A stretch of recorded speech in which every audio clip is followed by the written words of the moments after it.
तो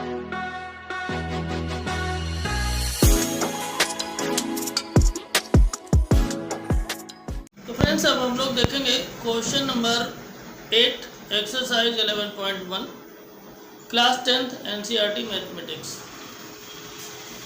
क्वेश्चन है a horse is tied to a peg of at one corner of a square shaped grass field of side 15 meter by means of a 5 meter long rope. Find point number 1 the area of that part of the field in which the horse can graze. Second part है the increase in the grazing area if the rope were 10 meter long instead of 5 meter. Use pi equal to 3.14. पाई की value 3.14 use करनी है। ठीक है, तो सबसे पहले figure बना लेते हैं। कहा है कि एक स्क्वायर शेप्ड ग्रास फील्ड है। क्या है? Grass field. स्क्वायर शेप्ड मतलब एक स्क्वायर है। स्क्वायर का मतलब क्या हुआ कि उसकी ऑल साइड्स इक्वल है, ऑल साइड से इक्वल है। ठीक है, तो यहाँ पर क्या है, इस जगह पर मान लीजिएगा ये ए है, ये बी, ये सी और ये डी। क्लियर? तो यहाँ पर एक हॉर्स बंधा हुआ है, एक खूंटे से, एक पेग से बंधा हुआ है। ठीक है, और उसकी कंडीशन ये है कि वो 5 मीटर लॉन्ग रोप से बंधा हुआ है। मतलब जो यहाँ पर बंधा हुआ हॉर्स वो 5 मीटर, यानी मान लीजिए यहाँ से ये 5 मीटर ऐसे है, तो वो इस तरीके से घूमकर उस जो ग्रास फील्ड है स्क्वायर शेप्ड, वो इतना ग्रेज कर सकता है। ठीक है ना? देखिए मैं इसको शेड कर देता हूँ, इतना वो ग्रेज कर सकता है, और ये 5 मीटर लॉन्ग रोप है। ठीक है, अब कहा है कि इसका एरिया बताइए। तो आपको ये तो पता ही है क्या कि ये इसका जो हर एक साइड है स्क्वायर शेप्ड का 15 मीटर है। इसको आप नोट करके रखिए। ठीक, ये आपको पता है कि आर कितना है, जितना रोप की लेंथ है, यानी 5 मीटर, और थीटा की वैल्यू कितनी है आपको पता है कि स्क्वायर के ऑल इंटीरियर एंगल्स जो होते हैं वो 90 डिग्री होते हैं। कितने होते हैं? 90 डिग्री के, तो थीटा हो जाएगा 90 डिग्री। ठीक, ये आपका एक सेक्टर है। क्या है? सेक्टर है। तो एरिया ऑफ सेक्टर से निकाल लेंगे। ठीक, तो करेंगे area of sector equal to क्या होता है? Theta upon 360 pi r square. ठीक, थीटा की वैल्यू कितनी है? 90 बाई 360 इंटू पाई की वैल्यू 3.14 और आर की वैल्यू 5, तो स्क्वायर है तो 5 इंटू 5 हो जाएगा। ठीक है, 0 0 कैंसिल आउट हो जाएगा। 9 1 जा 9, 9 4 जा 36। क्लियर? आगे बढ़ते हैं, कैलकुलेशन करेंगे। तो ये हो जाएगा 3.14 इंटू 25 बाई 4 हो जाएगा ना? तो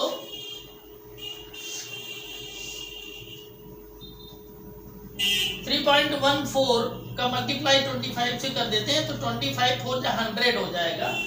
100 का 0 कैरी 10, 25 हो जाए 25 और 10 35, 35 का 5 कैरी 3 और 25 3 जा 75 और 3 78 हो जाएगा।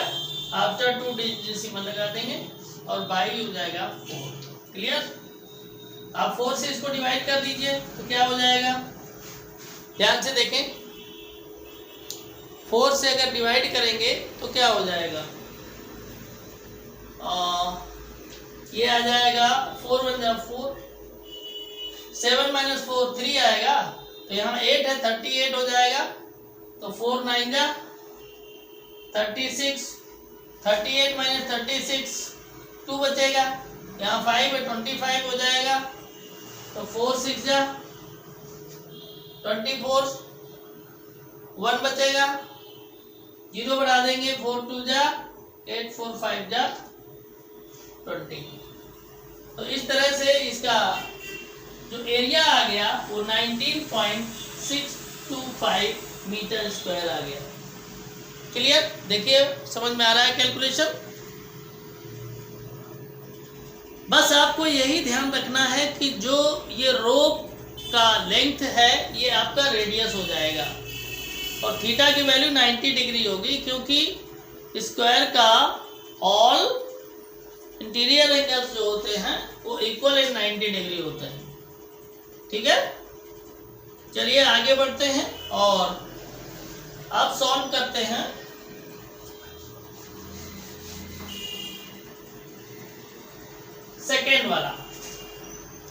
सेकेंड वाले की कंडीशन क्या है?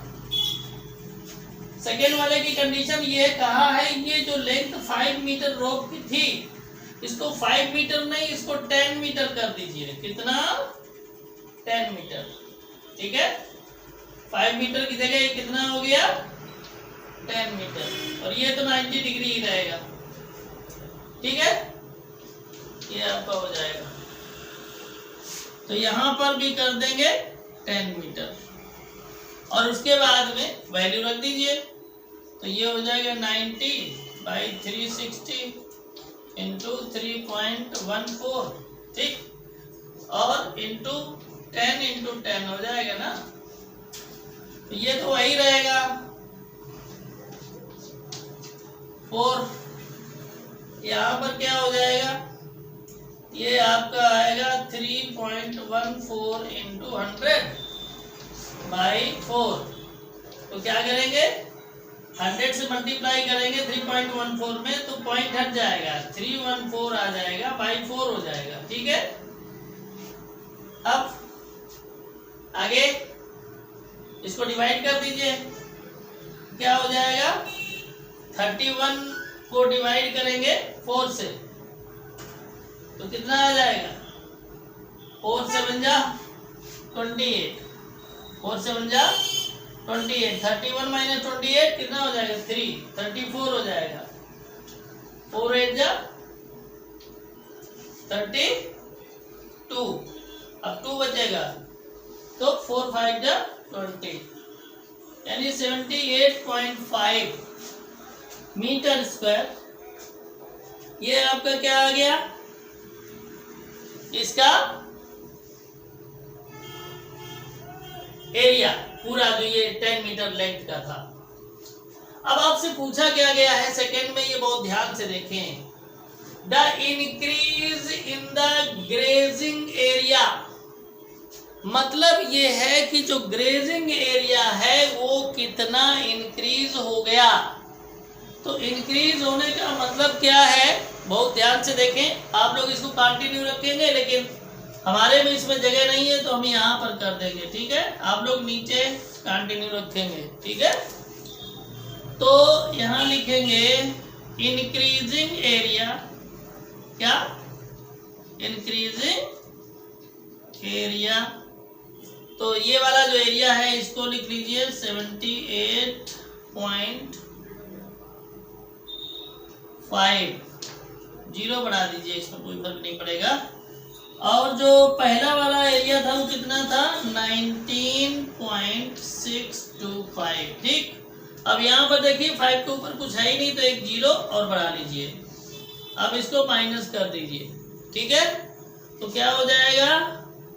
कैरी ले लेंगे यहाँ से तो 10 में से इधर कैरी ले लिया तो 10 हो गया, 10 में से 5 गया तो 5 आ गया। यहाँ पर 9 बचा, 9 माइनस 2 तो 7 हो जाएगा। ठीक है, इसके बाद यहाँ पर आपका 4 रहा, 6 माइनस नहीं होगा उससे तो एक कैरी ले लेंगे तो 14 हो जाएगा। 14 में से 6 जाएगा तो 8 आ जाएगा। इसके बाद यहाँ 7 रहा 8 की जगह पर, तो 7 से 9 माइनस नहीं होगा तो 7, ये बगल वाले 7 से एक कैरी ले लेंगे तो 17 हो जाएगा। 17 से 9 माइनस कर देंगे तो 8 हो जाएगा, ठीक है। तो 7 ये जहाँ पर था यहाँ 6 हो गया, 6 में से 1 गया 5 हो गया, यानी 58.875 मीटर स्क्वायर। इतना एरिया क्या हो जाएगा, इंक्रीज हो जाएगा। क्लियर। तो इस तरह से ये आपका क्वेश्चन हो गया फिनिश। उम्मीद है कि आपको बहुत अच्छे से समझ में आया होगा। वीडियो अच्छा लग रहा है तो वीडियो को लाइक करें, इस वीडियो को शेयर करें और कमेंट अवश्य करें। चैनल पर नए हैं तो चैनल को सब्सक्राइब करें, बेल आइकन को दबाएं और के ऑप्शन को प्रेस करें ताकि जैसे हम वीडियो डालें आपको तुरंत मिल जाए। चलिए बढ़ते हैं आगे और देखते हैं नेक्स्ट क्वेश्चन को। क्वेश्चन नंबर 9 है, ध्यान से देखें। A brooch is made with silver wire in the form of a circle with diameter 35 mm. The wire is also used in making 5 diameters which divide the wire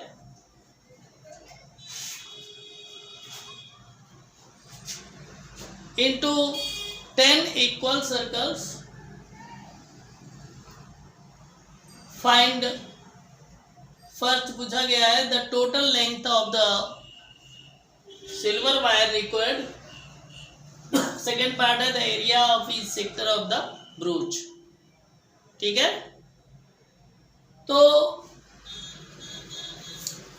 यहां पर अगर हम देखें, देखिए यहां पर ये इक्वल सर्कल्स नहीं है, ये इक्वल सेक्टर्स है। ठीक है ना। चलिए आगे बढ़ते हैं। देखिए ये आपका ये सर्कल जो बना हुआ है ये भी आपका जो सिल्वर वायर है उसी का बना हुआ है, और ये जो 5 बने हुए हैं डायमीटर ये भी सिल्वर वायर के ही बने हुए हैं।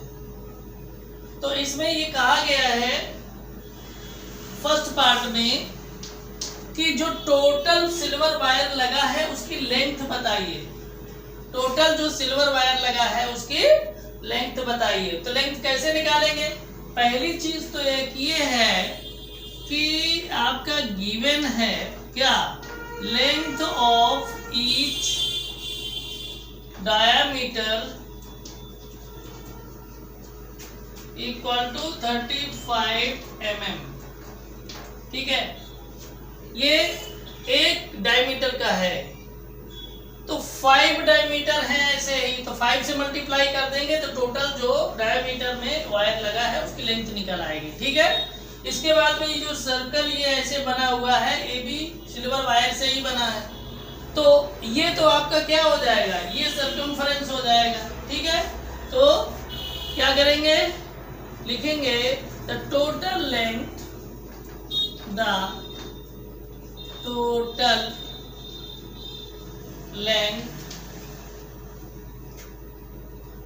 total length of silver wire equal to perimeter, यानी जो सर्कल बना है ये, और प्लस 5 इंटू, और 5 क्यों किया है क्योंकि 5 डायमीटर है और एक डायमीटर की लेंथ कितनी है 35। ठीक है, बस मल्टीप्लाई कर दीजिए हो जाएगा। देखिए ध्यान से,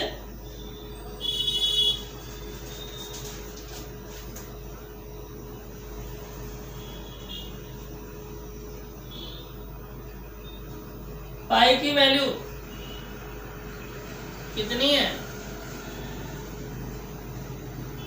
22/7, और आर की वैल्यू कितनी है, आर तो पता नहीं ना है, ध्यान दीजिए आर पता नहीं ना। आप कहेंगे नहीं पता तो है, डायमीटर कितना है 35, तो रेडियस कितनी हो जाएगी इसकी हाफ, यानी 35/2 हो जाएगी ना। और प्लस यहाँ देखिए इनका अगर मल्टीप्लाई कर देंगे तो कितना आ जाएगा 175, यानी 35 इंटू 5 कितना हो जाएगा 175। ठीक है, हो गया। अब देखिए क्या हो जाएगा,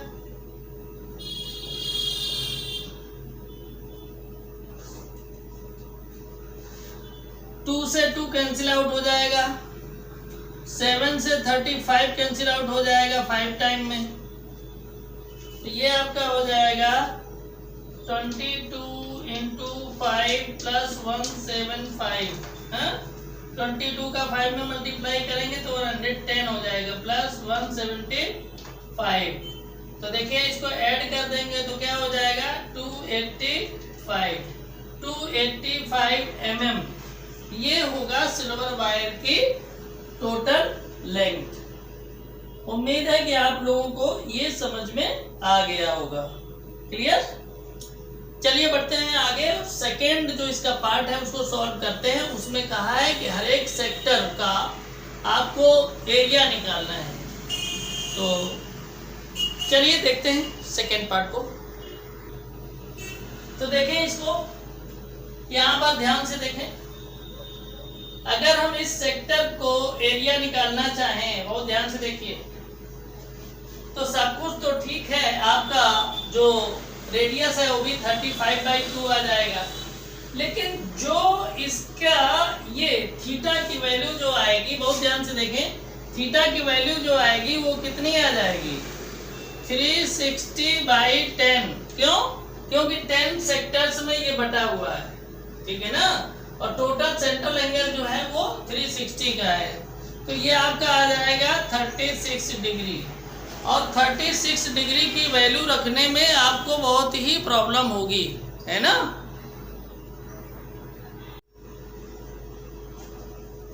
तो इसको दूसरा तरीका कोई अडॉप्ट करते हैं करने का, है ना, क्योंकि 36 डिग्री में तो हो जाएगी प्रॉब्लम। तो एक काम करते हैं कि ये जो पूरा सर्कल है, ये अंदर का, इस सर्कल का एरिया 10 इक्वल पार्ट में डिवाइड है। समझ में आ रहा है? ये सर्कल का एरिया 10 इक्वल पार्ट में डिवाइड है। क्लियर? तो जब 10 इक्वल पार्ट में डिवाइड है तो हम क्या करेंगे, लिखेंगे area of each sector equal to area of circle into 1/10, या ऐसे कर सकते हैं एरिया ऑफ सर्कल बाई 10। ठीक है, हो जाएगा। तो एरिया ऑफ सर्कल होता क्या है, πr²/10। ठीक, तो पाई की वैल्यू 22/7 और r की वैल्यू 35/2। होल स्क्वायर है तो इसको 2 बार लिख दो, है ना। क्लियर? और अपॉन में हो जाएगा 10। हो गया। अब देखिए क्या करेंगे, 7 से 35 को कट कर दीजिए तो 5 टाइम, फिर 2 से 22 को करेंगे तो 11। क्लियर? तो ये क्या हो जाएगा, 11 5 जब 55, तो ये आ जाएगा 55 इंटू 35 अपॉन में क्या हो जाएगा, अपॉन में देखिए 2 यहाँ पर है और 10 यहाँ पर है, तो ये कितना हो जाएगा 10 इंटू 20। अब 5 से कट कर दो, 5 2 जा 10 और ये हो जाएगा 11। हो जाएगा ना, तो मल्टीप्लाई कर दीजिए, 11 5 जा 55, 11 3 जा 33 और 5 38। ठीक, बाई 4। इतना ही इसको रखिए। करना चाहे तो आप डिवाइड कर देंगे तो आ जाएगा। ठीक है, तो ये आपका हो जाएगा 385/4 मिलीमीटर स्क्वायर हो जाएगा। इस तरह से आपका जो ये क्वेश्चन नंबर 9 था वो फिनिश हो गया। उम्मीद है कि आपको इस क्वेश्चन का जो कैलकुलेशन है, सॉल्यूशन है, अच्छे से समझ में आ गया होगा। ठीक है, तो वीडियो अच्छा लग रहा है तो वीडियो को लाइक कर दीजिए, किसी मित्रों को शेयर कर दीजिए और कमेंट अवश्य करें। चैनल पर नए हैं तो Pandey's excellent tutorials YouTube channel को सब्सक्राइब करें, बेल आइकन को दबाएं और ऑल के ऑप्शन को प्रेस करें ताकि जैसे ही हम वीडियो डालें आपको तुरंत मिले और आप उसका फ़ायदा ले सकें।